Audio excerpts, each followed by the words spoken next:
이게 코로나 때문에 자리에 함께 하시지 못한 우리 가족들, 세천년 복음학교 가족들에게도 공유하기 위해서 영상 촬영을 합니다.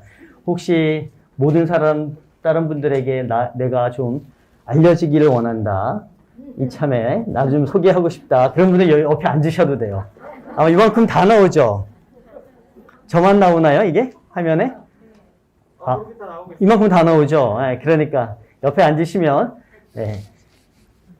자청령 우백호 딱 해서 네, 다 됐습니까? 시작해도 될까요? 네. 우리 기도하고 시작하도록 하죠.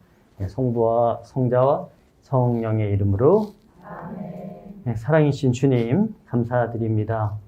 저희들이 지난날의 삶을 또 그리고 앞으로의 삶을 당신께 맡겨드리고 또 당신 안에서 살펴보기 위해 이 자리에 함께 했습니다. 여러 가지 우리가 겪고 있는 어려움이 세계적으로 또 우리 국내적으로 또 개인적으로도 많겠지만 그러한 어려움을 당신의 힘으로 당신의 은총으로 이겨나가고 또한 그러한 은총 안에서의 체험이 다른 이들을 향한 우리의 사랑의 시작이 될 수 있도록 저희들에게 마음과 지혜를 열어주시고 채워주소서. 우리 주 그리스도를 통하여 비나이다. 아멘. 성부와 성자와 성령의 이름으로. 네, 반갑습니다. 오늘은 우리가 145기 1단계 과정을 마치시는 분들 또 5단계까지의 여정을 마치시는 분들이 이 자리에 함께하고 계십니다.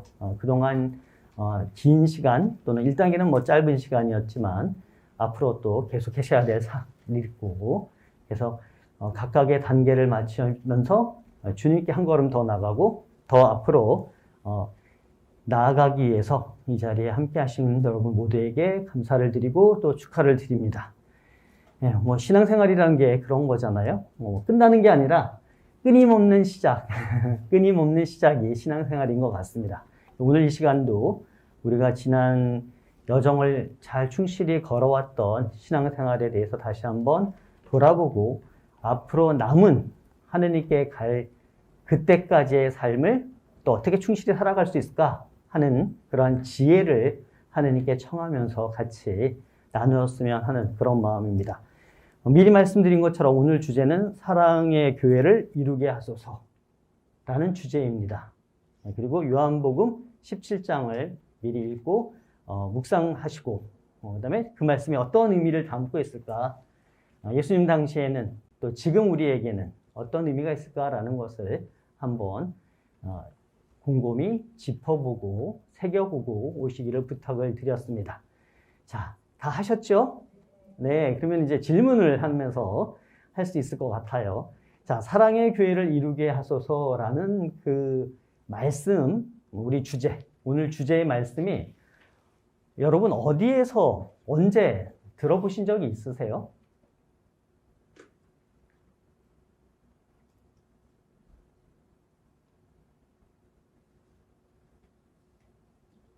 나는 들어본 적이 있는 것 같다.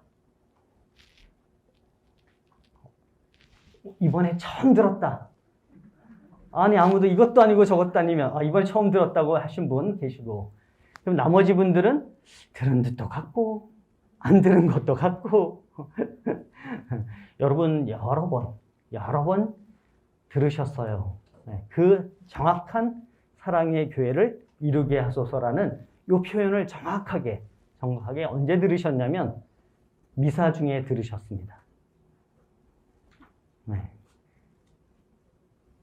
미사 중에 우리가 미사 때 그 전례 양식에 양식이 4가지를 사용해요. 뭐 앞에 시작하고 끝부분하고 이제 뭐 하는 부분들은 다 똑같지만 중간에 성찬 전례를 할 때 기도문이 4가지 양식이 있는데 주로 우리가 많이 하는 게 이 양식입니다. 아무래도 주로 평일에 많이 사용할 수 있도록 교회가 준비해드린 양식인데 이게 이제 좀 짧으니까 다른 양식에 비해서 조금 짧으니까 주일에도 본당에서 많이 사용합니다. 우리도 주로 이 양식을 많이 사용했었어요. 우리 세천 복음학교 미사 지낼 때도. 앞으로는 이제 3양식도 제가 좀 사용할까 합니다. 근데 이 양식에 보면은 이러한 기도 안에서 나오고 있습니다. 아마 이제 제가 다 읽어드리면 아, 그렇구나 하고 이제 이해가 되실 것 같은데, 주님, 온 세상에 널리 퍼져 있는 교회를 생각하시어 교황 프란치스코와 저희 주교 안드레아와 베드로와 보좌 주교들과 모든 성직자와 더불어 사랑의 교회를 이루게 하소서. 네, 이제 지금 기억이 나세요? 네, 그래요. 다 들으셨는데, 이 듣는데 이제 순간 이게 싹 지나가니까 거기에다 이제 앞쪽에 교황님 이름 나오지, 교구장님 이름 나오지. 요즘은 우리가 또 새 교구장님이 나셔서 서울대 교구는 나셔서 이제 베드로까지 들어오니까 여러분들이 막 교황님도 생각해야 돼. 이제 떠나가실 우리 추기영도 생각해야 돼. 또 새로 되는 대주교님도 생각해야 돼 하니까 그러다 보면 사랑의 교회를 이루게 하소서는 그냥 넘어가다 보니까 기억이 안 남으신 게 당연할 겁니다. 근데 저는 미사를 지낼 때마다 이 사랑의 교회를 이루게 하소서라는 이 부분에 대해서 굉장히 좀 특별한 마음을 가지고 경문을 읽고 있습니다. 그래서 오늘 주제를 제가 사랑의 교회를 이루게 하소서라고 정해 보았고요. 그런 의미에서 오늘 우리가 나누는 이 시간 주님이 기먹고 말 못한 이를 치유하시면서 에파타, 열려라 하신 그 간절함, 치유의 그 은총을 내리실 때의 그걸 우리가 기억하면서 우리들의 마음이 그렇게 열릴 수 있도록, 또 주님의 그 은총의 그것이 우리 안에 들어올 수 있도록 같이 청하면서 사랑의 교회를 이룬다는 것이 무엇일까? 또 왜 그걸 이루어야 하는가 하는 것을 같이 나누어 보도록 하겠습니다. 자, 교회 하면 여러분 기억 속에 제일 먼저 떠오르는 게 어떤 건가요? 교회. 여러분은 보통 주일날 되면은 가족들에게 아버지 어디 가세요? 어머니 어디 가십니까? 그러면은 여러분 뭐라고 대답을 하세요? 네, 성당 간다. 그치? 성당 간다. 네, 바로 그 성당이 교회예요. 근데 그 성당은 교회라고 할 때 그곳은 우리 머릿속에는 네, 장소적인 개념이 먼저 떠오르죠. 그래서 성당 간다 그러면 여러분 각자의 그 본당, 그곳을 간다라고 이야기를 합니다. 네, 맞아요. 네, 우리가 처음 교회가 무엇입니까 하면 이 외형적인 구조를 갖고 있는 건물로서의 그곳, 그 자리도 교회, 성당입니다. 그러나 또 한편으로는 진정 교회라고 하는 것은 무엇이냐? 우리들이 모여서 함께 하느님을 흠숭하고 하느님의 뜻을 기억하고 또 하느님이 그때로 살기를 결심하면서 우리의 삶을 돌아보고 그리고 다시 한번 세상 안에서 하느님의 뜻을 전하겠다라는 그러한 것이 이루어지는 자리와 그것을 함께하는 모든 이들이 모여 있는 바로 그 공동체. 그것을 이제 우리가 교회라고 얘기하는데요. 요거를 조금 더 전문적으로 우리가 2차 바티칸 공의회라고 하는 교회 요즘 그 세계 주교 시노드에 대한 이야기들을 아마 간간히 듣고 계실 겁니다. 이제 세계 주교 시노드는 공의회라고 하는 것을 열기에는 너무 어려움이 많죠. 왜냐하면 공의회는 전 세계에 있는 모든 주교님들이 다 모여서 또 신학자들이 함께 모여서 교회가 앞으로 또 그 시대에 하느님의 뜻을 어떻게 전할 것인가를 집중적으로 논의하고 또 우리가 걸어가고 있는 우리가 전하고 있는 것이 올바른가 제대로 하고 있는가 이런 것들을 이제 논의하면서 하는 전 세계 주교님들이 다 모여야 되는데 그러려면 여러 가지로 비용이라든가 여건이 너무 힘들잖아요. 그래서 특별한 주제를 가지고 일정한 시기마다 보통은 한 3년 정도 주기로 제가 기억을 하는데 일정한 시기마다 대표 주교님들이 모여서 함께 논의하면서 회의를 하는 것을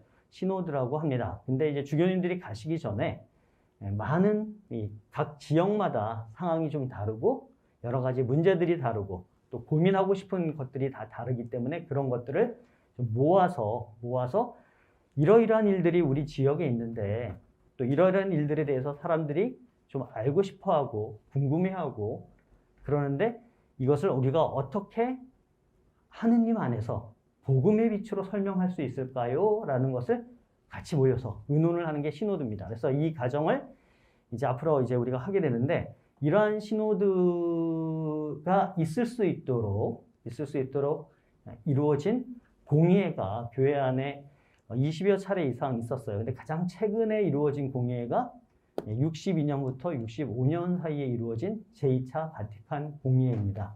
그래서 그 공예에서는 교회에 대해서 크게 좀 비유적으로 또는 본질적인 어떤 의미로 이렇게 이야기를 합니다. 우선 교회는 하느님의 백성입니다.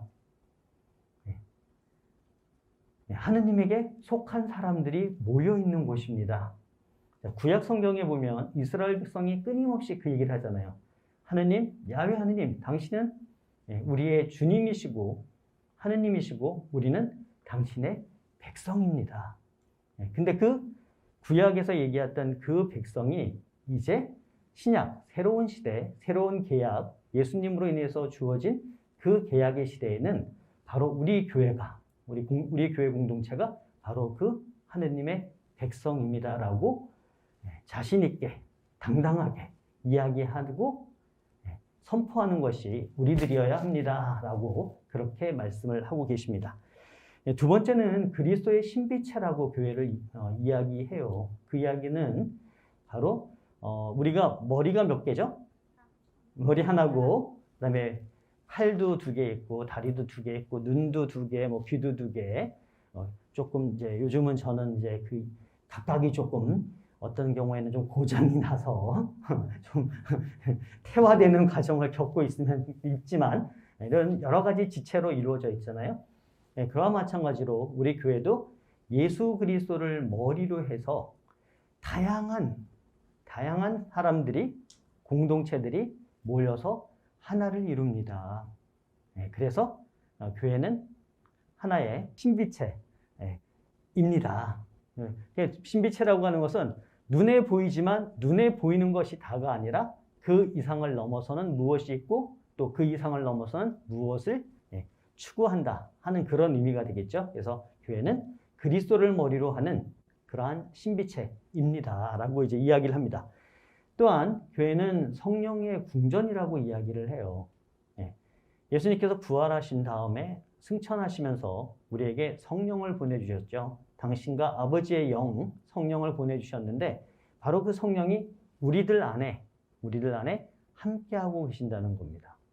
그래서 우리가 비록 부족하고 또 한계가 있고 그러한 존재이기 때문에 죄스러운, 하느님 앞에 감히 얼굴을 들 수 없는 죄스러운 존재이지만, 그러나 우리 안에는 하느님이 자리하고 하느님이 함께 하시기에 굉장히 소중한 존재들이라는 거예요. 한 사람이.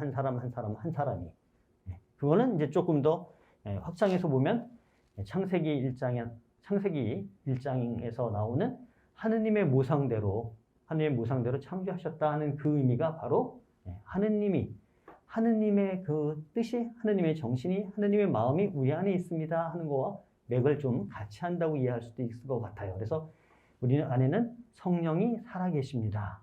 그래서 높은 이제 궁전이라고 하는 표현이 사실 오늘날에는 좀 안 맞는 표현이지만 이해하기 좋게 가장 존귀한 분이 산 곳, 그것이 우리 현실 세계 안에서는 궁전으로 표현되어졌잖아요. 그래서 그러한 존귀한 분, 최고의 흠숭 받으실 그분이 살고 계십니다. 그래서 우리 한 사람은 또 우리들이 모여있는 이 교회가 성령의 궁전입니다라고 이야기를 하십니다. 그 다음에 또한 교회를 구원의 성사라고 이야기를 합니다. 성사는 보이지 않는 하느님의 은총. 하느님의 은총이 내려오는 게 여러분 눈으로 보신 분이 계신가요? 나는 하느님의 은총이 벼락 바바바박 치듯이 내려오는 것을 나는 눈으로 봤다. 그럼 나는 하느님의 은총이 내려오는 것을 느꼈다. 느꼈다는 다 들어야지. 특히 5단계 수료하시는 분들은 다 드셔야 되는 거 아닌가요? 이렇게 살면서 바로 하느님의 은총이 우리 안에 우리 삶을 이끌어 주신다는 것을 아마 체험하고 계실 겁니다. 근데 이거는 눈에 보이지 않아요. 바로 이런 은총의 체험이 이루어지는 어떠한 행위, 그러한 그 교회의 활동이라 그래야 되나? 뭐 그러한 것을 성사라고 이야기를 하는데, 바로 그 하느님의 은총을 우리에게 잘 보여주신 분이 누구냐? 예수 그리스도시다.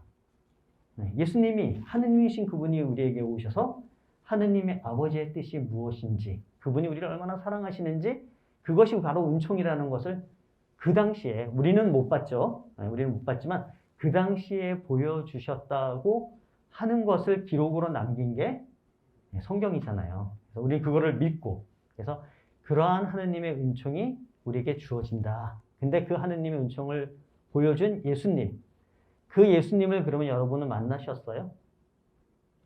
네, 만났죠? 네, 만났는데 그것은 눈으로 보고 저를 보듯이 본 것이 아니라 똑같이 느끼신 거죠. 네, 직접 보지를 못했다는 거예요. 바로 그 예수님을 볼 수 있도록, 느낄 수 있도록 해주는 것이 교회다. 그래서 교회 역시 성사다라고 이야기를 합니다. 그 다음에 이 교회는 믿는 이들의 공동체다. 맞잖아요. 교회는 믿는다? 누구를? 하느님을. 어떤 하느님을? 성부, 성자, 성령의 삼위일체 하느님을 믿는 사람들이 모인 공동체입니다. 하느님을 믿지 않는다면, 성부와 성자, 성령의 삼위일체를 믿지 않는다면 교회를 믿지 교회 공동체에 속하지 않는다라고 그렇게 되는 겁니다. 왜냐하면 우리는 그러한 믿음을 같이 하기 때문에 하나의 공동체로서 자리하고 있고 같이 걸어가는 것이기 때문에 그런 거예요. 그래서 세상 안에 여러 공동체들이 있지만 특히 어떤 신앙을 표현하는 그러한 공동체들이 있지만 우리하고는 구별되는 점을 갖고 있는 것이죠. 즉 이스라엘 앞에서 말씀드린 유대 공동체 같은 경우에도 하느님을 믿는 사람들인가요? 아닌가요? 네? 하느님을 믿는 사람들이죠. 근데 그들이 믿는 하느님은 우리와 같으면서도 다른 분이죠. 네. 또한 하느님을 믿는다고 고백하는 대표적인 또 하나의 이제 그룹이 이슬람, 무슬림이에요. 여기도 하느님을 믿지만 우리하고 같은 듯 하지만 완전히 다르다. 왜 다를까요? 어떤 점에서? 예수 그리스도에 대한 신앙 고백에서 차이가 나는 거죠. 그래서 우리가 믿는 것은 성부와 성자와 성령의 삼위일체 하느님에 대한 고백에 근거한 믿음의 공동체이다. 그리고 그 안에는 그러한 믿음을 고백하는 사람들이 크게 신분적으로 각각의 역할을 하고 있는 세 그룹이 있다. 그래서 하나가 사제들과 수도자들과 일반적인 세상 안에서의 삶을 충실히 살아가고 있는 평신도들로 구성되어진다. 이들이 바로 믿는 공동체를 구성한다 하는 것이 공의회가 우리에게 알려주는 이제 교회에 대한 모습입니다. 근데 이러한 교회는 크게 네 가지 기능, 네 가지 역할을 세상에서 하고 있어요. 이 땅에서. 첫 번째는 복음을 선포하는 역할을 해야 합니다. 너희는 세상 끝날까지 함께 있는 나에 대한 신뢰를 두고 나에 의탁하면서 복음을 전파하여라 라고 주님이 하신 명령이죠. 그래서 복음을 선포합니다. 여러분들도 그러한 것을 충실히 하기 위해서 복음학교에 와서 여러 과정을 거치고 있고 또 이제 1단락, 5단계를 통해서 1단락 하시게 되는 거죠. 그 다음에 이제 전례와 성사를 우리가 거행하죠. 복음을 선포하는 위해서는 복음이 무엇인지 또 왜 복음을 선포해야 하는지 또 그 복음을 선포하기 위해서는 우리에게 힘이 있어야 됩니다. 체험이 있어야 되는 거죠. 그 체험을 어디서 하느냐? 바로 전례 안에서, 성사 안에서 해야 된다는 겁니다. 전례와 성사가 하느님을 만나는, 하느님으로부터 힘을 얻는 통로, 도구라는 겁니다. 그래서 우리가 전례를 잘 준비하고 전례에 충실히 참여하기 위해서 애를 쓰고 또 규칙적으로 하려고 하는 것이 중요한 이유가 바로 그런 것이죠. 그 다음에 이런 이제 전례 성사 안에서 하느님을 체험한 우리들이 그 기쁨을 누구와 나누어야 하느냐? 먼저 누구와 나누어야 하느냐? 하면 바로 우리들이 나누어야 하는 겁니다. 우리들이 먼저 그 기쁨을 나누는 게 필요하다는 거예요. 가정을 비유로 들면 아버지, 요즘은 뭐 그런 아버지들이 좀 드물지만 옛날에 이제 아버지들을 좀 보면은 밖에서 되게 잘해. 남의 집 애한테 되게 잘하고 남의 집 어떤 어려움이 있으면 되게 잘하는데 우리 집 애가 뭐를 하는지 몰라. 또 우리 집이 굶는지 먹는지도 몰라. 그런 아버지는 환영을 받는 아버지가 될 수가 없겠죠. 그래서 우리 집만, 우리 가정만 생각하는 아버지는 또한 부족한 아버지이지만 우리 집, 우리 가정을 건사하지 못하는 아버지면 그 또한 문제가 있는 아버지일 수 있다. 마찬가지로 내가 가장 좋은, 나에게 가장 귀한 것은 가장 가까운 사람으로부터 나누어져 져야 된다. 그래서 그것이 점점 확장되어져 가야 한다. 라는 것을 우리는 알고 있습니다. 여러분들이 여기 와서 복음화 학교를 통해 갖고 성화되어 갖고 뭔가 좋은 걸 얻었어요. 근데 실제로 집에 가서는 이전과 같은 삶을 산다? 그러면은 가족들이 가봐야 소용없네. 이렇게 되잖아요. 그렇죠? 그래서 바로 가장 가까운 곳에서부터 우리가 체험한 은총이 나누어질 수 있도록 해야 합니다. 근데 그것이 어디냐? 바로 우리가 체험한 공동체, 전례 공동체, 여러분의 각각의 본당 안에서 만나는 그것은 이루어져야 한다는 그러한 이야기입니다. 그리고 그러한 친교를 통한 그 만남과 은총의 체험과 그것을 공유한 것이 우리 안에만 이렇게 머물게 되면 이것은 이제 고인물, 우리만을 위한 것이 되기 때문에 그래서 내가 기쁜 것을 가족에게 전했듯이 이제는 한 걸음 더 나가서 동네 사람들에게 또 전할 수 있어야 한다는 겁니다. 그것이 구체적으로는 사랑이라고 하는 행위를 통해서 전해질 수 있겠다. 다른 이들의 필요에 우리가 응답하는 것으로서 전해질 수 있겠다. 그래서 교회는 이렇게 복음을 선포하고 전례와 성사를 거행하고 친교를 나누면서 이웃에게 봉사하는 걸 통해 하느님께 영광을 드리기 위한 공동체다라고 우리가 생각해 볼 수가 있겠습니다. 근데 이러한 공동체인 교회는 믿음과 희망과 사랑의 삶을 살아가야 하죠. 그래서 우리가 복음 삼덕이라고 하는 믿음, 희망, 사랑이 그래서 강조되어져 있고 특히나 복음 말씀 안에서 바로 이 부분이 특별히 예수님께서 강조해 주신 부분이라고 그렇게 생각이 됩니다. 그래서 이러한 부분에 대한 것을 조금 더 생각을 해보도록 할게요. 우선 교회는 믿음의 공동체입니다. 믿음이 없다면 우리가 교회 안에 머물 이유가 없어요. 우리가 가톨릭 교회가 전하는 믿음에 함께하지 않는데 내가 가톨릭 교회에 속한다라고 하면 그는 이상한 거죠. 마찬가지로 다른 것을 믿으면서 가톨릭 신자라고 이야기하는 사람은 없을 거예요. 내가 맨날 주일마다 절에 가는데 그분이 나는 가톨릭 신자인데요? 그러면은 이거는 말이 안 되는 거잖아요. 그래서 우리가 전례 공동체, 가톨릭 교회 공동체 안에 머문다는 것은 바로 가톨릭 교회가 전하는 신앙을 내가 믿습니다. 받아들입니다. 하는 믿음으로부터 출발되어진다는 것이죠. 그러면 우리가 믿는 것이 과연 무엇인가? 우리 믿음의 내용이 무엇인가를 한번 보자면 오늘도 우리가 이제 미사 때 고백을 하겠지만 우리는 신경이라고 하는 것을 통해서 우리의 믿음의 구체적인 내용을 함께 공동체가 고백을 합니다. 제가 올 한 해 동안 이 신경에 대한 것을 우리 하느님 백성이라고 하는 우리 월 잡지 거기에 지금 싣고 있는데 보고 계신가요? 다시 질문해야지. 작년에는 뭐 했죠?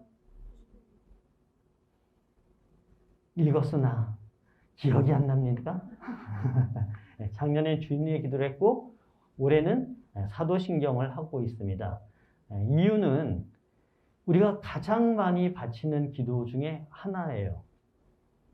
여러분도 묵주기도 오늘 아까 함께 같이 바쳤는데 묵주기도를 하자면 사도신경 몇 번?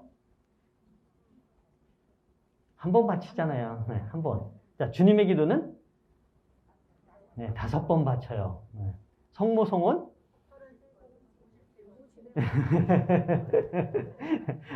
53번이요. 그렇죠? 그다음에 영광송은 우리 틀렸다. 주님의 기도 6번. 아니. 6번이야, 6번. 그쵸? 고마워요. 영광송은 11번이 되겠네요. 그러면? 아니지, 6번. 갑자기 막 헷갈려, 제가. 그래요. 가장 일상에서 많이 바치는 기도가 우리가 주님의 기도와 성모송과 영광송과 사도신경입니다. 그래서 이 기도를 바칠 때 그 의미를 조금 더 기억하면서 바치자는 뜻에서 그렇게 좀 살면은 조금 더 우리 삶이 조금 더 나아지지 않을까? 뭐 이런 마음에서 지금 나누고 있는데 바로 그 사도신경 안에 우리의 믿음의 내용이 잘 담겨져 있다는 겁니다. 사도신경 말고 조금 더 긴, 뭐 가끔 본당에서는 이 신경을 바치는 본당들도 있더라고요. 니케아 콘스탄티노플리스 신경 조금 더 길죠. 그 신경을 바치는 경우도 있는데 바로 이 신경 안에 우리가 무엇을 믿는지를 잘 우리의 한참 앞선 교부들, 주교님들이 잘 담아 놓아준 것이 신경입니다. 그래서 그 신경의 내용을 우리가 조금 살펴보는데 이 신경의 내용은 크게 네 가지로 요약이 되어집니다. 하나는 하느님이 계십니다. 천주 존재. 그리고 두 번째는 그 하느님께서 우리를 구원하시기 위해서 우리를 너무나 사랑하셔서 이 땅에 오셨습니다. 그걸 우리가 또 지금 기억하고 기념하는 대림 시기를 보내고 있는 거잖아요. 그래서 강생 구속. 그다음에 그러한 하느님은 성부와 성자와 성령의 삼위일체이십니다. 그다음에 네 번째는 그 하느님에 대한 신앙을 우리가 굳건히 하고 충실히 산다면 우리에게는 영원한 생명이 주어질 것입니다.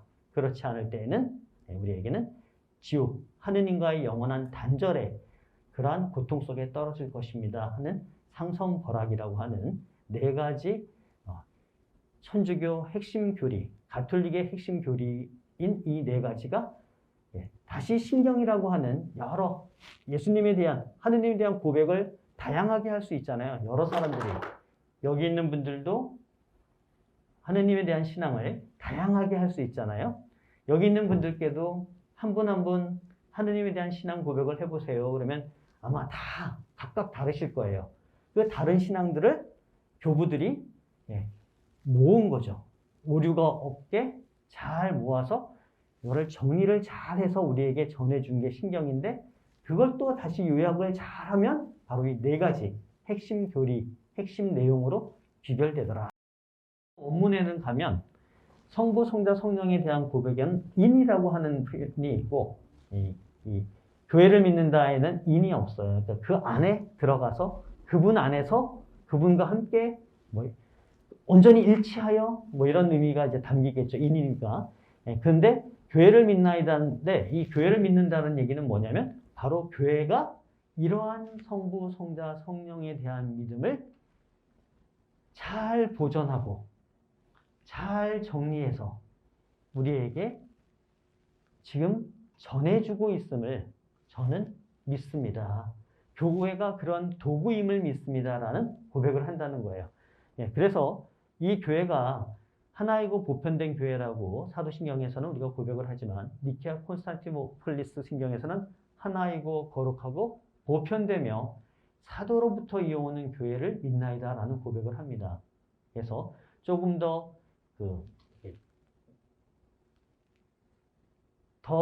교회에 대한 그 믿음의 고백을 더 세분화시킨 니케아 콘스탄티노플리스 신경을 기준으로 하나인 교회가 무엇인지 또 거룩한 교회가 무엇인지, 또 보편적인 교회가 무엇인지, 사도로 이후부터 오는 교회가 무엇인지에 대해서 한번 생각을 해보려고 합니다. 즉, 우리가 어떤 그러한 공동체에 속해 있는지를 기억하는 것이죠. 하나님 교회를 믿는다는 것은 성부, 성자, 성령이 세우신 삼위일체 하느님이 세우신 그 교회를 믿습니다. 우리는 교회가 예수 그리스도께서 성령을 통하여 세워주셨다는 것을 믿죠.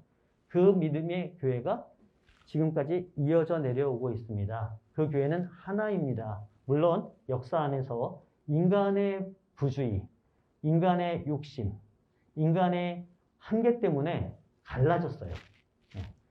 그 사실은 그래서 이 갈라진 것이야말로 가장 하느님 사랑에 반하는 것이다라는 그러한 이제 마음 때문에 끊임없이 그리스도교 일치 운동을 하려고 시작했고 그러한 노력을 하고 있는 것이 사실이긴 해요.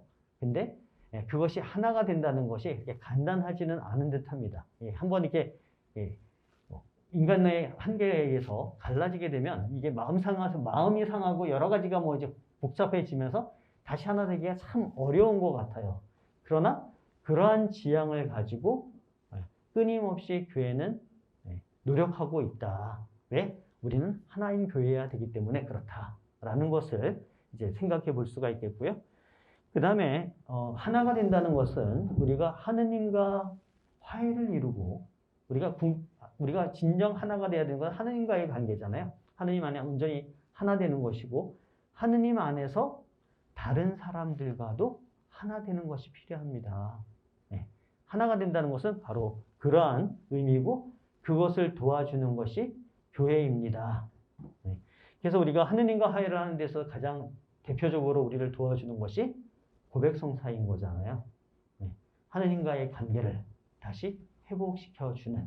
그래서 그러한 것이 교회 안에 이루어질 수 있겠다. 앞에서 말씀드린 것처럼 그리스도를 머리로 우리가 한 사람 한 사람 각각의 지체로서의 삶을 살아갑니다. 이것이 하나된 공동체입니다.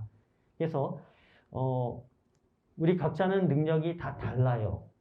어떤 분은 이런 것을 잘하고 어떤 분은 저런 거를 잘하고 저는 특별히 잘하는 게 없고 그러다 보니까 이렇게 기계를 다루는 사람들 도움도 받아야 되고 그다음에 또 이렇게 물 이렇게 갖다 주시는 분 도움도 받아야 되고 또 이 물을 만드는 분의 도움도 받은 거잖아요. 그렇지?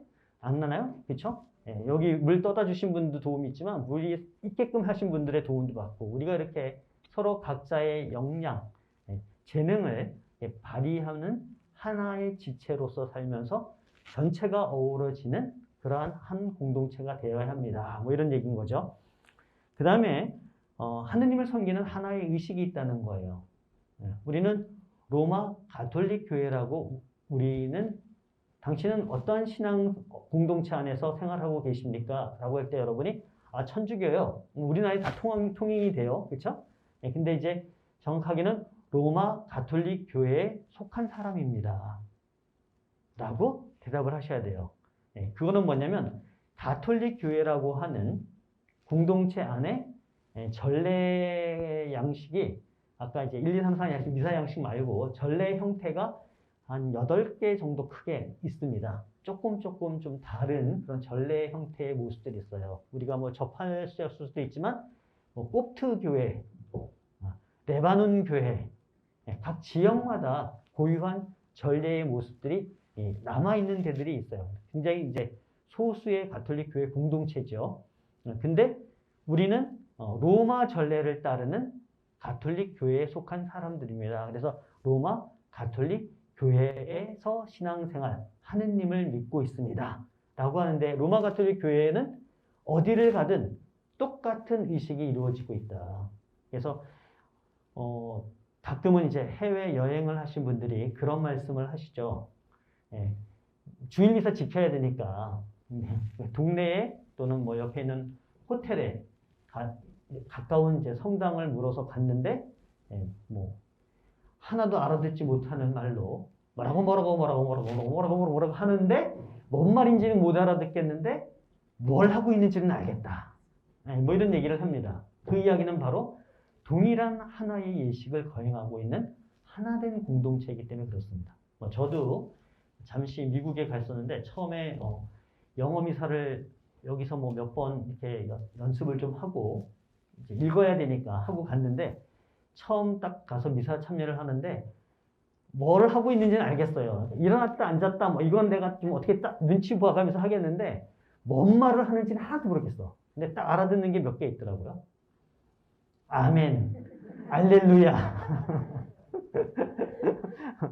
그러니까 기도 끝났구나. 그럼 앉아야지. 그 다음에 알렐루야니까 이제 복음 듣나 보다. 일어나야지. 이런 이제 그런 것처럼 가능한 게 바로 우리가 똑같은 예식을 하기 때문이다. 그래서 하나인 교회는 하나의 예식을 하는 안에서 일치를 이루더라. 그 다음에 이러한 교회는 그리스도의 사명을 실천하면서 하나됨을 확인합니다.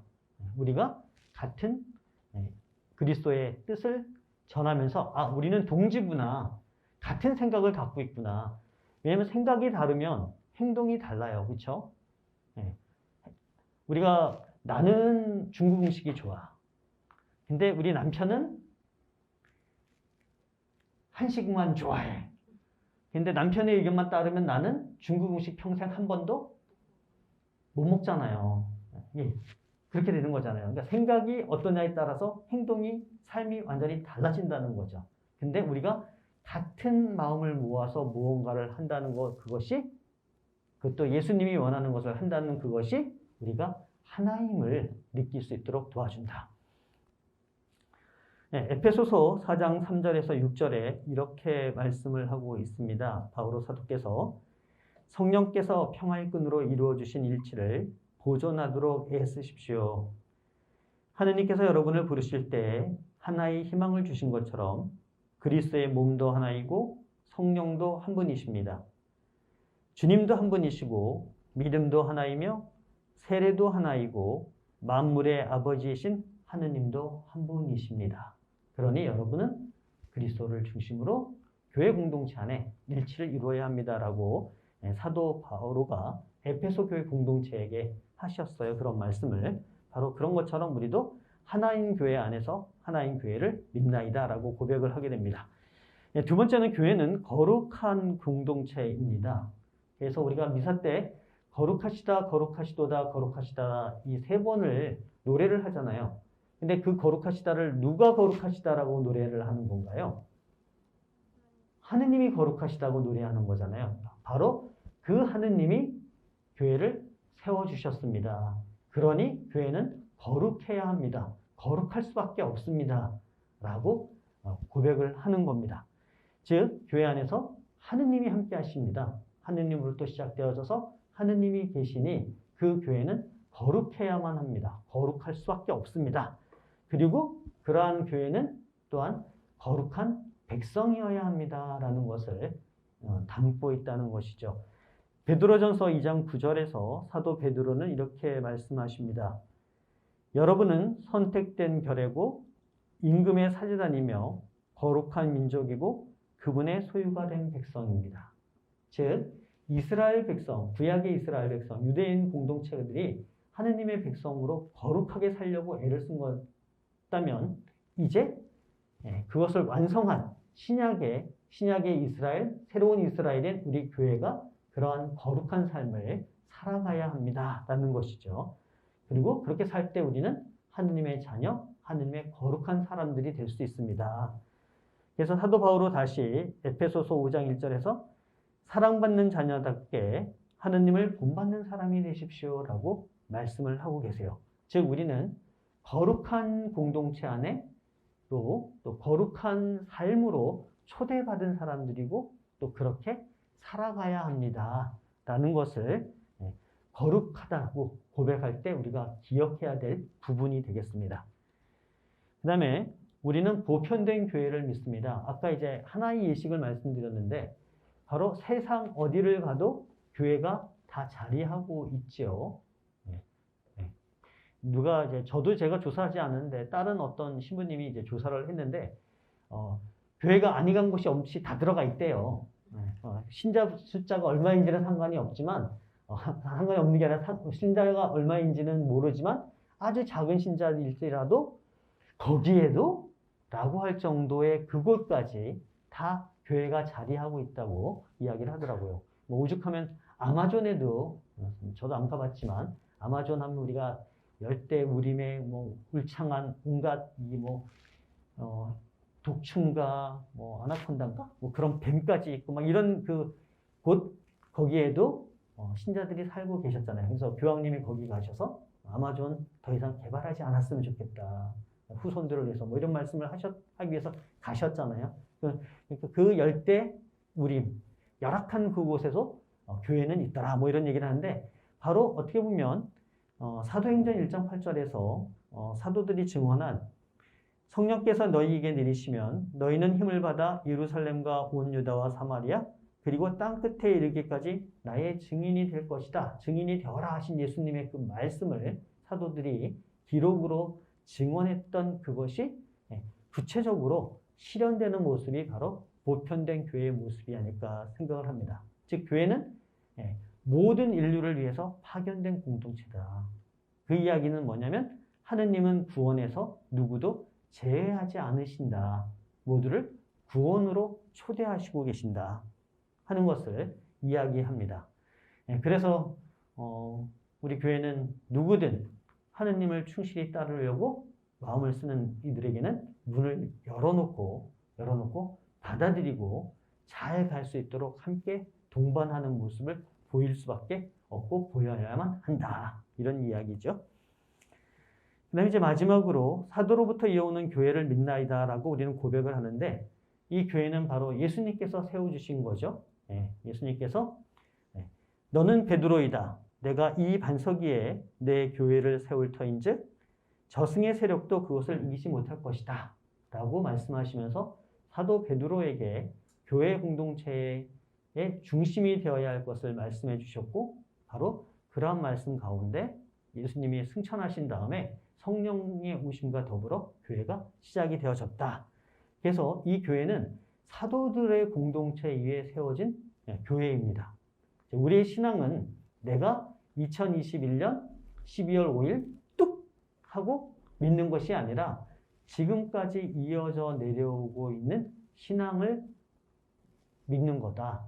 즉 그것을 내가 받아들인 거다 하는 겁니다. 만약에 그것을 내가 받아들이지 않고 뭔가 좀 다른데 하면 가시면 되는 거예요. 갈 수밖에 없는 거예요. 이게 초기 교회 안에는 무지히 많은 논란과 논쟁이 있었던 거죠. 즉 예수님이 누구시냐. 우리는 지금 여기에서 예수님은 하느님이십니다. 그분은 온전한 신이시고 또한 온전한 인간입니다라는 고백을 하지만 초대교회에는 정말 예수님이 하느님이야? 정말 그러면 예수님은 그러면 인간은 아니야? 그럼 예수님이 인간이라면 어떻게 또 하느님일 수 있어?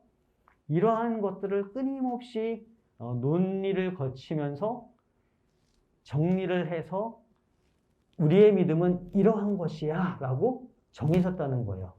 근데 이러한 그 논의의 그 과정, 그런 서로 이제 의견을 하는 그런 것에서 이제 잘못된 신앙을 고백하던 것들이 이제 공동체에서 떨어져 나가거나 달리 하게 된 그런 것들이 과거에만 있었느냐?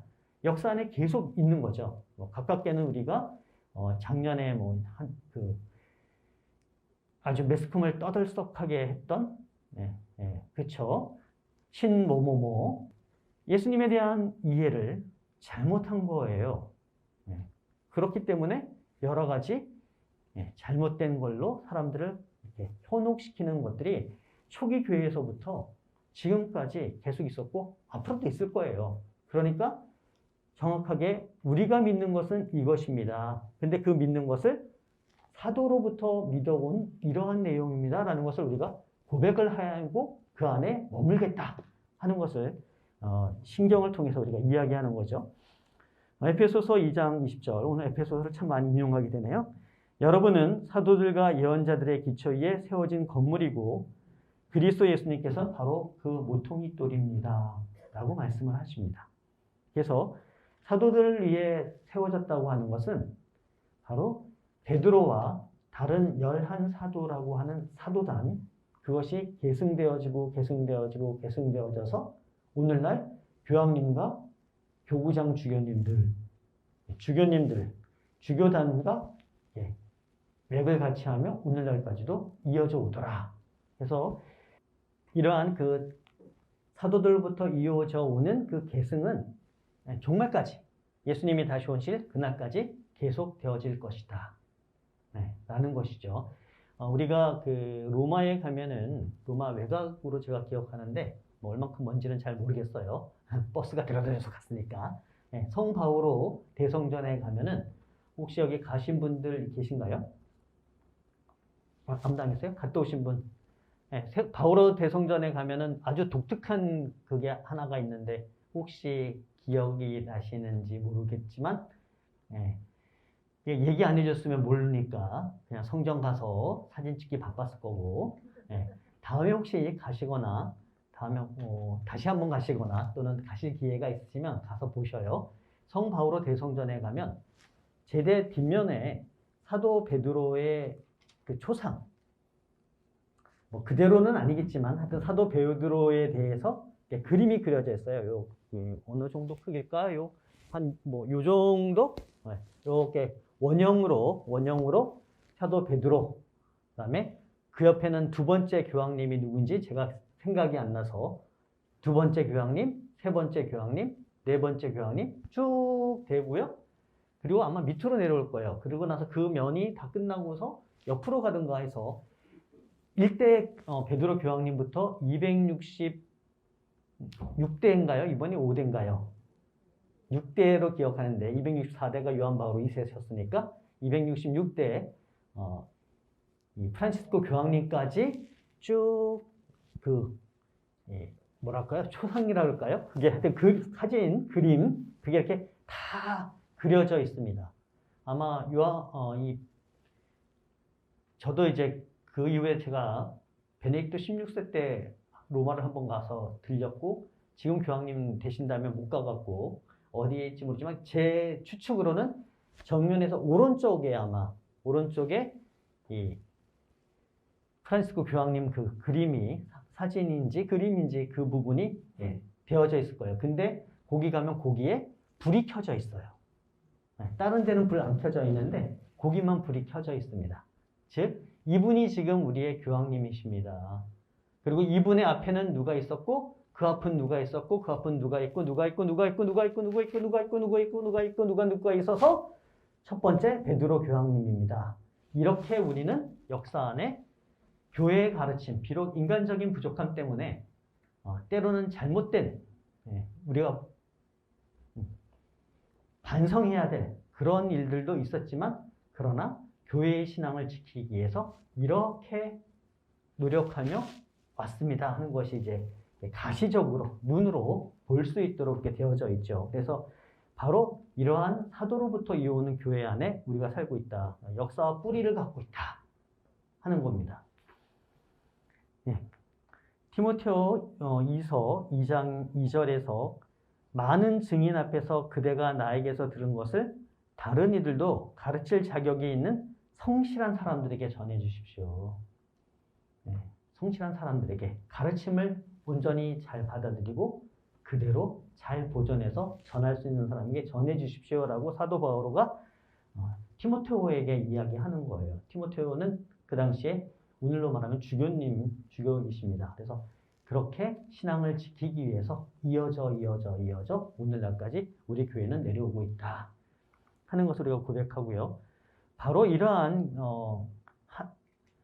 믿음의 공동체인 우리 교회가 이제 희망을 담고 있는, 희망을 전하는 그러한 공동체이다. 그래서 우리가 희망을 할 수 있는 것은 바로 부활에 대한 체험 때문에 가능합니다. 모든 것이 다 끝난 것으로 여겼던 제자들이 예수님의 부활을 체험하면서 완전히 다른 사람으로 변화가 되잖아요. 그래서 이 부활이야말로 우리의 신앙의 근간이 되는 놀라운 사건인데 이 부활에 대한 희망을 우리도 역시 갖고 살아가고 있다는 거예요. 즉 영원한 삶에 대한 희망을 갖고 우리는 살아가고 있습니다. 영원한 삶을 나는 못 믿겠다. 난 내려야지. 난 전 믿습니다. 예, 우리 신경에서 맨 마지막에 영원한 삶을 믿나이다. 아멘. 예, 이 세상에서 삶이 마지막이 아니라 하느님 안에서의 영원한 삶이 우리가 지향하는, 우리가 목표하는 삶이다라는 겁니다. 그래서 그 삶을 살기 위해서 지금 여기에서 하루하루 매일매일을 충실하게 순례의 여정을 우리는 걸어갑니다. 그거에 대한 희망이 있기 때문에. 그래서 지금 여기에서 때로는 힘들고 어렵더라도 우리가 그 희망 안에 빛이 있기에 어둠의 터널을 그래도 걸어갈 만합니다. 라고 이야기되어진다는 거죠. 근데 이 길을 걸어가는 데 있어서 아주 중요한 것 중에 하나가 하느님의 뜻, 하느님의 영광이 기준이 되어야 한다는 거예요. 우리가 걸어가야 할 길은. 근데 이게 참 어려운 것 같아요. 저도 살면서 계속 내가 하는 이것이 하느님을 위한, 하느님의 영광을 위한 건가? 하느님의 뜻에 맞는 건가? 아니면 내가 좀 드러나기 위한 그런 건가? 나를 좀 널리 이렇게 알리고 싶은 마음이 자리하는 건가? 요거에 대한 게 굉장히 끊임없이 돌아보게 됩니다. 특히 제가 이제 사무국장을 하면서 본당의 그 복음화 활동을 위해서 우리 신부님들의 사목을 돕기 위해서 이런저런 이제 교육 자료와 이런저런 하여튼 것을 준비를 해서 우리 신부님들과 직원들의 도움을 받아서 본당에 계속 보내요. 이제 여러분들도 지금 가입되셨는지 모르지만 얼마 전에 우리가 가톨릭 서울이라고 하는 앱을 개발을 해서 보냈습니다. 가입하신 분 계세요? 그래서 보냈어요. 분당 공동체가 조금 더 주임 신부님이나 다른 신부님들을 중심으로 좀 커뮤니티가 활성화되기를 본당 단위로 그걸 희망하면서 이제 보냈는데 이런 걸 이제 막 하면서 이거 그러면 그러잖아요. 이렇게 선배 신부님들도 그렇고 이렇게 만나면 아유 수고했어 하면서 그러는데 그때마다 이건 내가 나를 드러내기 위해서 한 건 아닌데 하는 그런 이제 갈등 이런 것들이 이제 내 안에서 자리하게 되죠. 그러면서 다시 한번 내가 하는 모든 것들이 정말 하느님을 위한, 하느님의 영광을 위한 것인가? 이 부분에 대한 것을 끊임없이 돌아보아야 한다는 것을 이제 반성을 하게 되는데 그러기 위해서 우리가 피정도 하고 교육도 받는 것이 아닌가 하는 생각이 듭니다. 우리가 사실 이렇게 모여 있는 것도 나를 위한 것이기도 하지만 더 근원적으로는 내가 하고 있는 이것이 하느님을 위한, 하느님께 영광이 되는 일인가? 라는 것을 돌아보는 시간이 되어야 하고 또 그러기 위해서 우리가 하는 것이죠. 왜냐하면 우리는 부족한 존재들이에요. 제가 그런 존재예요. 그래서 자칫 조금만 이렇게 시선을 잘못 두면 제가 이제 드러나는 것에 관심이 가고 어깨 으쓱 그래 난 아니면 누가 하겠어 이런 마음이 유혹이 그게 부지불식간에 들어오더라고요. 그럴 때마다 이건 아니지 너 왜 이러니 하고 이제 내려놓으면서 이제 하느님을 다시 바라보고 가는 것 그것이 이제 필요하겠더라. 그게 희망의 공동체 안에서 살아가는 모습이 될 수 있다. 근데 그러기 위해서는 우리가 조금 우리 자신을 탄탄하게 하는 게 필요합니다. 서울대 교구의 경우에는 최근은 아니고 한 10여 년 가까이 전부터 우리 신앙의 기초를 굳건히 다집시다 하면서 사목교서를 매번 교구장님, 이제 전 교구장님이 되시네요. 염충이 형님 때부터, 그 전에 이제 염충이 때 전에 정충이 형님 때부터인가? 하여튼 우리가 말씀을 좀 충실히 따릅시다. 기도에 충실합시다. 교회 가르침에 충실합시다. 그 다음에 미사에 전례에 정말 성실히 참여합시다. 그리고 사랑을 실천하는 그러한 삶을 살면서 우리가 신앙적으로 좀 굳건해졌으면 좋겠습니다. 라는 것을 계속 강조했었는데 이 부분에 대해서 우리들이 잊지 않고 계속 더 잘할 수 있도록 노력해야 한다. 그래서 우리 5단계 마치는 분들은 5단계가 끝이 아니라 바로 내가 성경을 또 기도를 또 교회 가르침을 당연히 미사는 그거는 얘기하지 않아도 마찬가지고 그 다음에 사랑의 나눔을 하는 것에 대해서 끊임없이 다시 해가셔야 되고 그다음에 뭐 1단계 하신 분들도 마찬가지고 저 뒤에 5단계를 이미 예전에 끝낸 분들도 이걸 계속 반복적으로 예, 기억하고 배우고 새기는 시간들이 필요하다. 뭐 이것이 이러한 일이 일상인 저도 이거를 게을리 하잖아요. 그러면은 아까 말씀드린 것처럼 하느님은 없고 나만 있게 되는 거는 경험을 하게 됩니다.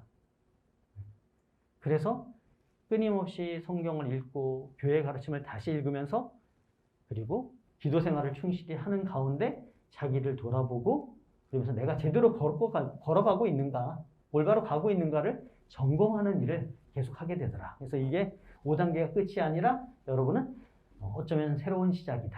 뭐 세례가 끝이 아니라 새로운 시작이다. 뭐 견진이 끝이 아니라 새로운 시작이다. 이게 피곤해요. 이거 알았으면 우리가 세례를 안 받는 게 제일 좋았는데. 이 가톨릭이 굉장히 피곤한 삶을 하려고 요구하는 그런 신앙 공동체예요. 제가 보면 끊임없이 뭐를 더 하느님께 가까이 갑시다. 계속 그러니까 다른 종교보다 조금 더 피곤한 것 같아. 그런데 그게 피곤한 게 아니라 그걸 하면서 우리가 기쁨이 내 안에 어떠한 충만함이 자리한다는 걸 느끼잖아요. 그것을 지켜가는 것이 필요하겠더라. 우리 교회는 이제 믿음의 공동체, 희망의 공동체이고 그다음에 사랑의 공동체여야 한다. 하느님이 우리를 사랑하신 그 사랑을 가장 잘 우리에게 가시적으로 우리가 볼 수 있는 것이 뭐냐? 십자가입니다. 한번 바라볼까요? 십자가. 우리를 위해서 하느님이 사람이 되어 오셨고 돌아가셔서 우리의 구원을 이루신 그것을 우리가 눈으로 가시적으로 느낄 수 있도록 상징적으로 주어진 저 십자가가 바로 사랑을 잘 드러냅니다. 근데 그 사랑은 크게 두 가지 방향이에요. 두 가지를 이야기합니다. 하나는 하느님에 대한 사랑이고요. 하나는 이웃에 대한 사랑입니다. 예수님께서 또 물론 구약에서 레위기에서도 신명기에서도 그렇게 얘기하지만 하느님을 사랑하는 것과 이웃을 사랑하는 것을 십자가가 아주 잘 보여주고 있습니다. 저는 이제 혼인성사 때, 미사할 때, 새로운 그 신혼 부부에게 강론을 하면서 이 십자가를 선물을 해드려요. 그러면서 이제 걸어놓고서 맨날 바라보면서 십자가가 보여주는 하느님의 사랑과 부부의 사랑, 이웃의 사랑을 기억하라고 이렇게 하는데, 십자가의 세로 기둥은 수직적인 거잖아요. 하늘과 땅, 하늘과 인간. 이게 상징적으로 보여준다면 수평적인 거는 평등한 우리들 인간과 인간의 그것을 보여줄 수 있겠다. 그래서 하느님이 우리를 사랑하시는 것 그리고 그러기에 우리가 하느님을 사랑하는 것 이 하느님의 사랑에 대해서 그리고 하느님의 그 사랑 때문에 내가 나와 다른 이들을 사랑하는 그 사랑을 기억하게 해주는 것이 십자가이다. 그러면서 저는 이러한 것을 하면서 이제 조금 우리라기보다는 내가 사랑해야 할 대상들이 누구일까? 누구를 사랑하면 좋을까? 이런 이제 질문을 던져봅니다. 여러분들은 누구를 사랑하고 싶으신가요? 아니면 누구 사랑하고 계신가요, 지금? 누구를 사랑하세요? 아무도 안 사랑해요? 네? 가족. 네. 또 하느님.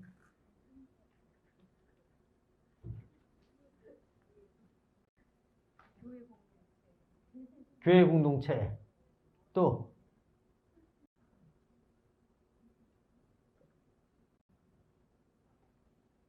나올 수 있는 답은 거의 다 나왔습니다. 우리 하느님 사랑해야 합니다. 나를 사랑하시는 분이니까. 그리고 하느님을 사랑하기 때문에 나 자신을 사랑해야 돼요. 나를 사랑하지 못하면 다른 사람을 사랑할 수가 없습니다. 이거는 이기적으로 나만을 사랑하라는 이야기가 아니죠. 그죠? 나를 존중하고 내가 존중받을 만한 존재임을 스스로 느끼고 받아들여야 한다는 이야기입니다. 왜? 여러분 안에는 성령이 계시잖아요. 하느님의 모상이시잖아요. 그래서 나를 사랑해야 합니다. 그다음 세 번째는 가족들 그런 대상이 될 수가 있겠죠. 나를 사랑하는 사람들. 그런 사람들은 내가 잘 아는 사람들이겠죠. 근데 우리가 나를 잘 아는 사람만 사랑해서는 아니 되겠죠. 내가 잘 모르는지만 나의 사랑을 필요로 하는 사람들이 있잖아요. 아마 여기 계신 분들도 대부분 백신 나눔 아마 같이 하셨을 거예요. 그 백신 나눔 어디로 가는지 누가 가서 맞는지 나는 안다? 그걸 몰라요. 그렇죠? 교황님에 대한 굳은 신뢰 안에 잘 쓰실 거라고 난 바람으로 우리 조금씩 내가 먹고 싶은 우리 애들 같으면 과자를 안 사 먹고 소주 한 잔을 덜 마시고 맥주 한 캔을 덜 마시면서 해서 보냅니다. 근데 그 보내지는 그곳에 내가 아는 사람 아무도 없어요. 근데 나의 사랑이 필요로 한 사람들인 거예요. 이 시대에, 지금 이 즈음에. 그래서 합니다. 그래서 우리가 이웃은 나를 사랑하는 사람들과 나의 사랑을 필요로 하는 사람들을 우리가 사랑해야 된다는 거고요. 그 다음에 이제 교회 공동체 사랑해야 합니다. 우리가 사랑을 느끼고 사랑을 키워갈 수 있고 그 사랑을 전할 수 있는 힘을 그리고 그것을 함께 할 수 있는 곳이 교회 공동체이기 때문에 교회 공동체를 사랑해야 합니다. 그다음 마지막에 또 사랑해야 할 것이 있어요. 뭘까요? 요즘 굉장히 많이 회자되고 있는 지구. 우리 공동의 집인 지구, 환경을 사랑해야 하는 것이 필요합니다. 그래서 이거 이렇게 하면 이 5가지에 빠져나갈 게 아무것도 없죠. 혹시나 제가 빠뜨린 거 있나요? 그러면 완벽한, 완전한 사랑의 대상은 다 말씀드렸으니까 여러분들이 제가 실천하는 것만 남은 것 같습니다. 네, 그래요. 이런 5가지 사랑을, 5가지 대상을 우리가 사랑하는 것, 이것이 바로 사랑의 공동체를 증거하는, 보여주는, 드러내는, 그래서 다른 이들이 우리 공동체 안에 들어올 수 있도록 초대하는 그러한 모습이 아닐까 싶습니다. 사도 바울은 사랑으로 행동하는 믿음이 얼마나 중요한지를 갈라디아서 5장 6절에서 말씀하고 계시고, 또한 야고보 사도도 실천이 없는 믿음은 죽은 것이라고 야고보서 2장 17절에서 말씀을 하고 계세요. 그래서 우리가 믿음이라고 하는 것으로부터 출발되어져서 신앙의 삶을 살지만 이 신앙의 삶을 사랑이라는 것을 실천을 통해서 우리의 믿음이 얼마나 깊은지를 드러낼 수 있다. 그래서 믿음과 실천이라고 하는 것이 분리된 다른 것이 아니라 동전의 앞뒷면과 같이 정말 믿는다면 사랑의 실천을 하지 않을 수 없는 거고 또 그 사랑의 실천의 정도가 우리의 믿음의 깊이를 드러내는 것일 수도 있겠다라고 이야기할 수 있겠습니다. 요한복음 17장 다 읽어보셨죠? 요한복음은 다른 세 개의 공간복음서하고는 조금 그 성격이 조금 차이가 있는 그런 복음서입니다. 그렇죠? 요한복음 1장을 우리가 읽어보면은 말씀이 사람이 되시어 우리 가운데 사셨다. 말씀이 사람이 되시어 우리 가운데 사셨다. 즉 창조 때부터 말씀이신 예수 그리스도께서 계셨다는 겁니다. 즉 그분이 성부 하느님과 동일한 모습으로 동일한 시대에 동일한 곳에 동일한 업적을 이루셨다. 이 이야기인 겁니다. 그리고 그분이 이 땅에 빛과 생명으로 오셨습니다. 라는 것이 요한복음 1장이에요. 그래서 그것을 세례자 요한이 증언했습니다. 근데 사람들은 받아들이지 못했습니다. 근데 여러분은 어떻게 하시겠습니까? 이미 받아들였잖아요. 믿습니까? 믿습니까? 믿습니까? 3번에 믿습니다. 믿습니다. 믿습니다. 대답하셨고 이제 돌이킬 수 없는 길을 떠나왔고 이제 그러니 충실하게 걸어가는 것밖에 없다. 이게 우리의 지금 마음이잖아요. 바로 그 말씀은 예수 그리스도는 과거에도 계셨고 지금 이 자리에 여기에도 우리와 함께 계시고 또 영원히 함께 하시는 분입니다. 라는 것이 요한복음 17장이 요한복음 전체가 우리에게 전해주는 부분입니다. 근데 이 17장은 특히 예수님이 이제 세상을 떠나서 자기 이제 순환의 길을 걸어가시기 직전에 제자들에게 고별사, 얘들아 잘 있어라, 나는 간다. 근데 나는 가지만 너희들에게 이러한 부탁, 당부를 좀 하고 싶구나 하는 것을 기도문의 형태로 하신 것을 우리에게 전해주고 있습니다. 그래서 이 요한복음 10장은 예수님 그 삶 전체를 잘 요약해 주는 것일 수도 있어요. 왜냐하면 예수님은 우리를 위해서 이 땅에 오셨잖아요. 그래서 당신이 왜 이 땅에 오셨는지를 다시 한번 첫 번째 대목에서 떠올리시는 거죠. 제가 왜 여기 왔습니까? 저는 이래서 왔습니다. 그러면서 제자들을 위해서 기도를 하십니다. 왜냐하면 이제 당신의 그 뜻을 당신이 이제 떠나가신 다음에 펼칠 것이 누구예요? 제자들이잖아요. 그러니까 제자들을 위해서 기도하고 그 다음에 제자들도 죽을 거 아니에요. 그렇죠? 순교를 다 당하시고 사도 요한만 이제 장수하시다가 물론 고생을 하셨지만 돌아가시는데 제자들도 어느 순간 다 사라질 것이고 그 다음에 그것을 이어갈 믿는 이들에 대한 기도를 하시는 것으로 요한복음 17장은 구성되어져 있습니다. 그래서 첫 번째 우리가 당신 자신을 위해서 아버지 때가 왔습니다. 아들이 아버지를 영광스럽게 하도록 아버지의 아들을 영광스럽게 해주십시오. 영원한 생명이란 홀로 참 하느님이신 아버지를 알고 아버지께서 보내신 예수 그리스도를 아는 것입니다. 라고 당신 스스로에게도 말씀하시면서 우리들에게도 영원한 생명에 대한 말씀을 남겨주고 계십니다. 그리고 이어서 바로 제자들을 위해서 기도하시는데 저는 이들을 위하여 빕니다. 저는 더 이상 이 세상에 있지 않지만 이들은 세상에 있습니다. 거룩하신 아버지, 아버지께서 저에게 주신 이름으로 이들을 지키시어 이들도 우리처럼 하나가 되게 해주십시오. 이들을 악에서 지켜주십사고 빕니다. 이들을 진리로 거룩하게 해주십시오라고 제자들을 위해서 기도합니다. 그러니까 제자들에게 내가 힘이 되어주고 싶다, 될 것이다 라는 약속을 하고 계시는 거죠. 그 다음에 이제 세 번째는 믿는 이들을 위하여 기도하시는데 저는 이들, 즉 제자들만이 아니라 이들의 말을 듣고 제자들의 제자들이죠. 이들의 말을 듣고 저를 믿는 이들을 위해서도 빕니다. 그 제자들의 제자들의 제자들의 제자들의 제자들의 제자들의 제자들의 제자들이 누구? 우리잖아요. 우리들을 위해서 빕니다. 그들이 모두 하나가 되게 해주십시오. 아버지께서 제 안에 계시고 제가 아버지 안에 있듯이 그들도 우리 안에 있게 해주십시오. 그리하여 아버지께서 저를 보내셨다는 것을 세상이 믿게 하십시오. 우리가 하나인 것처럼 그들도 하나가 되게 하려는 것입니다.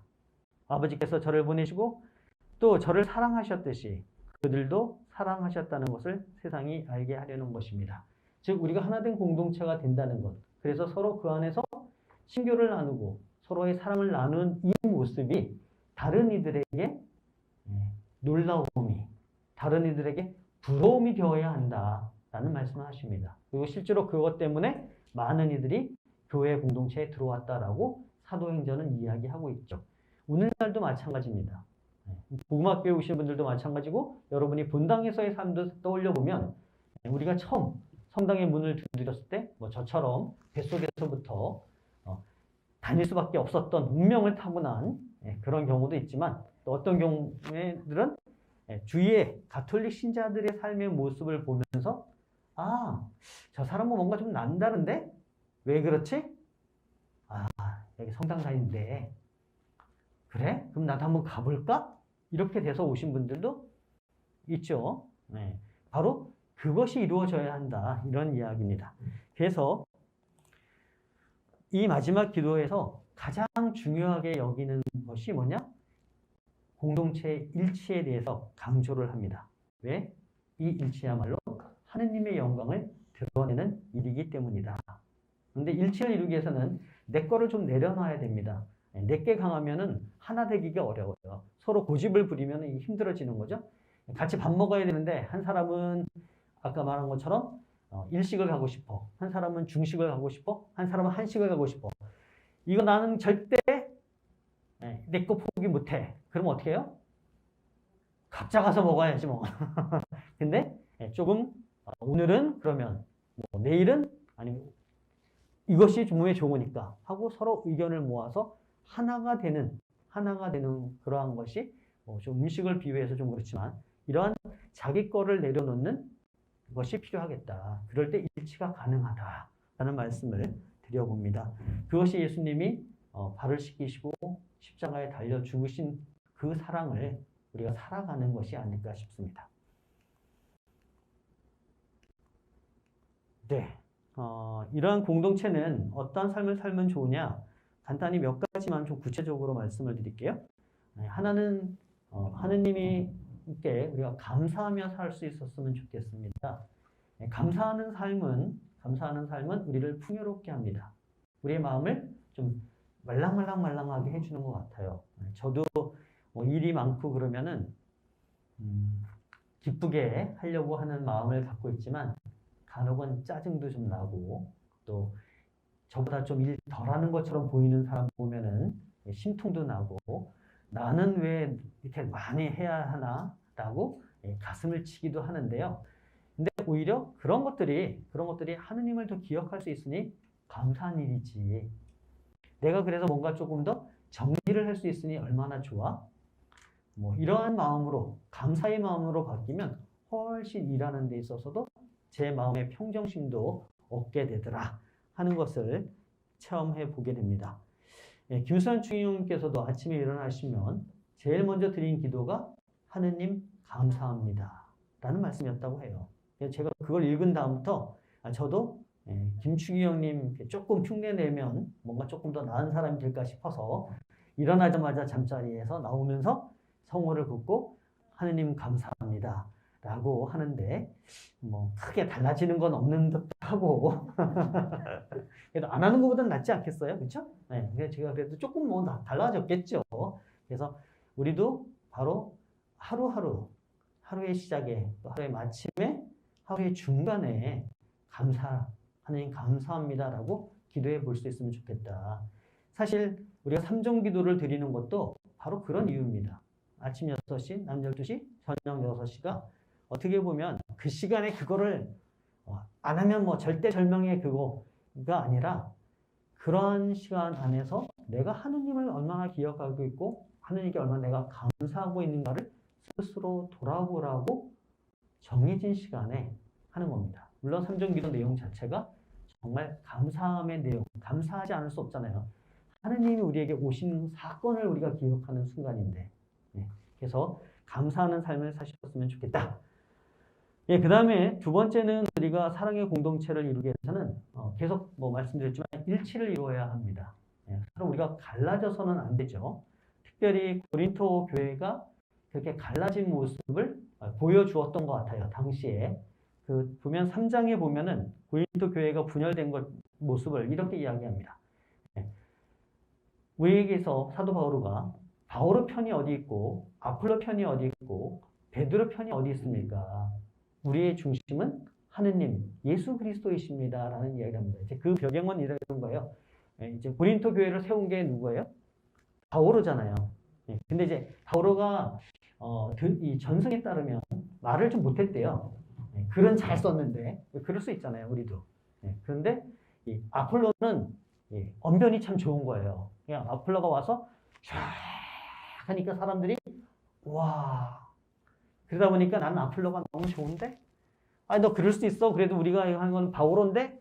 이러고 나서니까 야, 무슨 소리야. 그래도 첫 번째 예수님이 딱 해준 베드로가 이거지. 그러면서 그 안에서 이제 이 서로 분열된 모습을 보이는 것이 바울에게 들려온 거죠.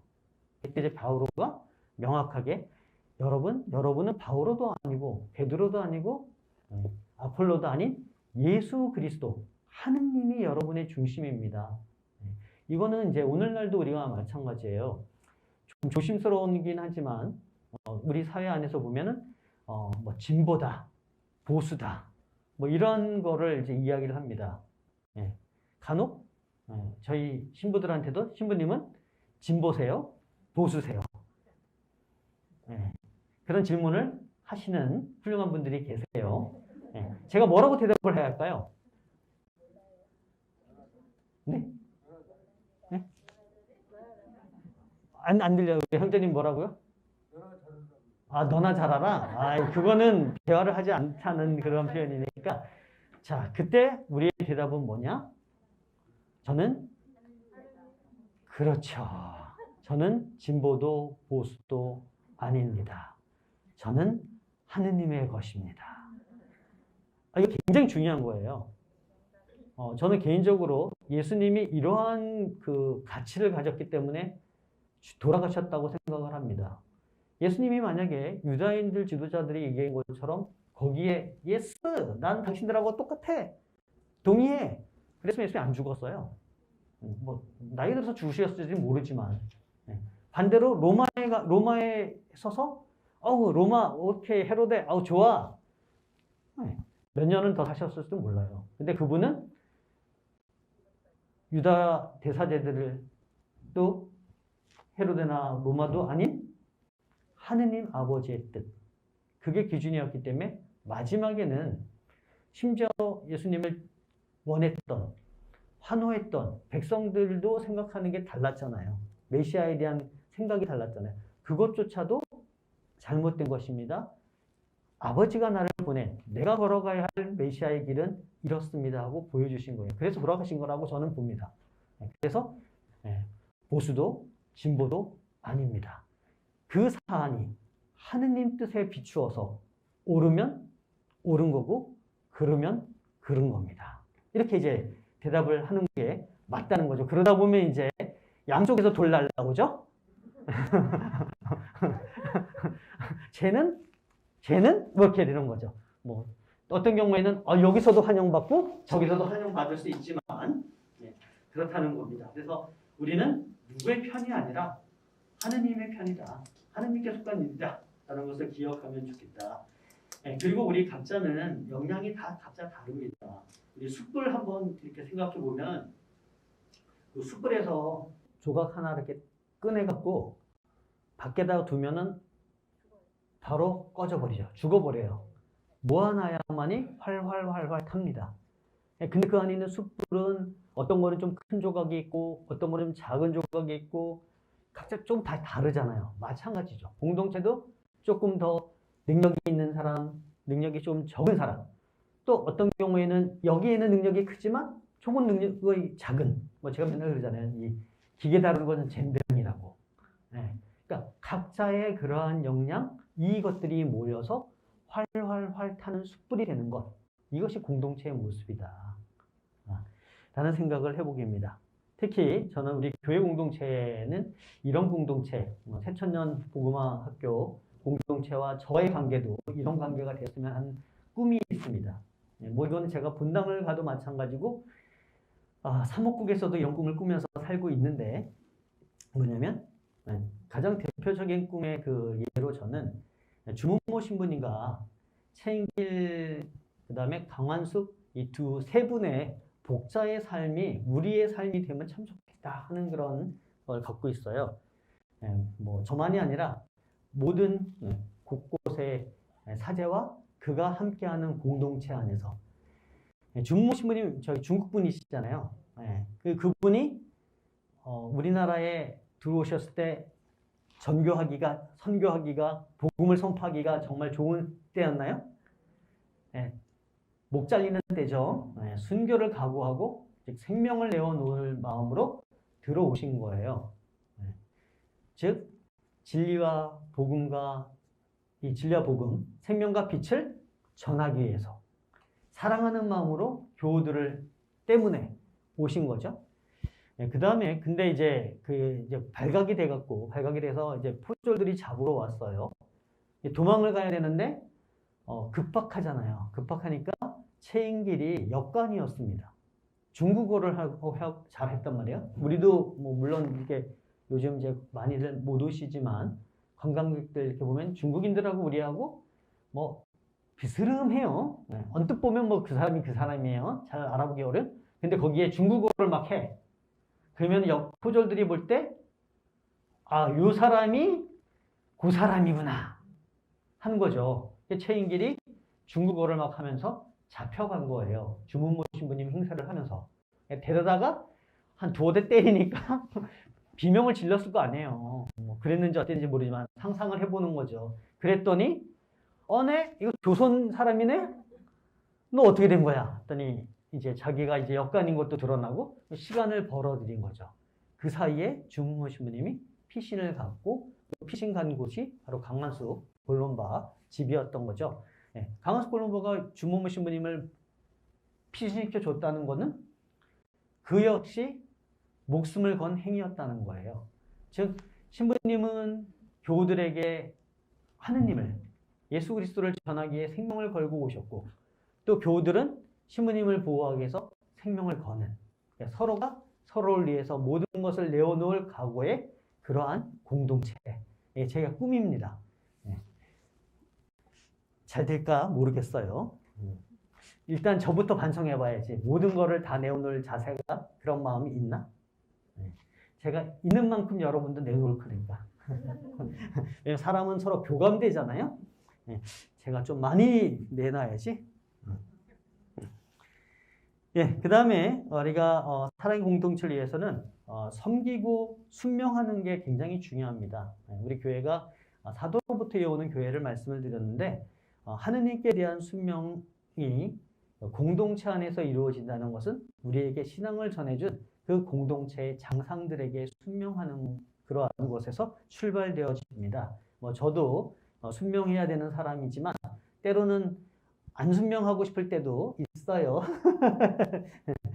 그러나 순명을 하면서 아직은 내가 그 뜻을 모르겠지만 그러나 그 뜻이 하나님이 보여주실 것이다. 또는 내 뜻이 우리 장상의 뜻이 하느님의 뜻이 아닌 듯 느껴지면 기도해야죠. 기도해야죠. 왜냐하면 하느님이 나도 장상도 우리 모두의 그것이 올곧은 길을 갈고 있느냐라는 것을 식별할 수 있도록 올바른 식별이 될 수 있도록 기도하는 그러나 일단은 순명하는 자세가 필요하겠다. 그런데 이러한 순명의 자세는 반드시 섬김의 자세와 연관이 되어집니다. 그래서 장상에 무언가를 이끄는 위치에 있는 사람들은 섬기는 마음, 섬김의 삶을 사셔야 한다. 저도 이제 계속 저도 순명을 요구할 수 있는 위치에 있는 사람이잖아요. 저도 저와 함께하는 후배 신부님이 10여 명 되고 직원이 한 20여 명 되는데 그들에게 제가 순명 요구할 수 있잖아요. 업무 지시 내리잖아요. 그러면서 동시에 내가 이들을 윗사람으로서만이 아니라 정말 이들이 잘할 수 있도록 또 이들이 정말 올곧게 갈 수 있도록 내가 올곧은 일을 하도록 요구하는 것인가라고 끊임없이 나를 돌아봐야 된다. 이게 바로 섬김의 모습이 아닐까 싶습니다. 이렇게 우리가 서로 사랑하는 삶을 살아가는 가운데 사랑의 공동체를 이루었으면 좋겠습니다. 마지막으로 이러한 질문을 예수님이 우리에게 던지신 두 가지 질문을 화두로 던지면서 마무리할까 합니다. 시간 되게 많이 흘렀어요. 너희는 나를 누구라고 하느냐? 너희는 나를 누구라고 하느냐? 너희는 나를 누구라고 하느냐? 여러분 각자는 어떻게 대답을 하실 건지. 그 다음에 너는 나를 사랑하느냐? 너는 나를 사랑하느냐? 너는 나를 사랑하느냐? 이 두 가지 질문에 우리가 끊임없이 답을 한다면 우리의 신앙의 여정이 조금은 더 충실한 모습으로 가꾸어질 거고 그러한 우리들이 함께하는 공동체는 보다 더 아름다운 사랑의 공동체가 될 수 있지 않을까 싶습니다. 네, 저도 여러분과 함께 동반하는 사람으로서 최선을 다해서 사랑의 공동체를 위해서 노력을 할 거고, 여러분들도 함께 같이 걸어가 주시면 좋겠습니다. 자, 그럼 마침 기도 하도록 하겠습니다. 성부와 성자와 성령의 이름으로 아멘. 너희는 나를 누구라고 하느냐 물어오신 주님, 저희는 당신이 우리의 주님이요 구세주여 모든 것이라고 말씀드리고 싶습니다. 그러나 저희는 한없이 부족합니다. 부족함을 알기에 당신의 도움이 필요함을 또한 느끼고 살아갑니다. 당신께서 그러한 도움이, 그러한 이끄심이 되어 주십시오. 그리하여 저는 당신을 사랑합니다 라고 늘 고백하며 살아가도록 저희에게 은총을 허락하여 주십시오. 우리 주 그리스도를 통하여 비나이다. 성부와 성자와 성령의 이름으로 아멘. 네, 감사합니다.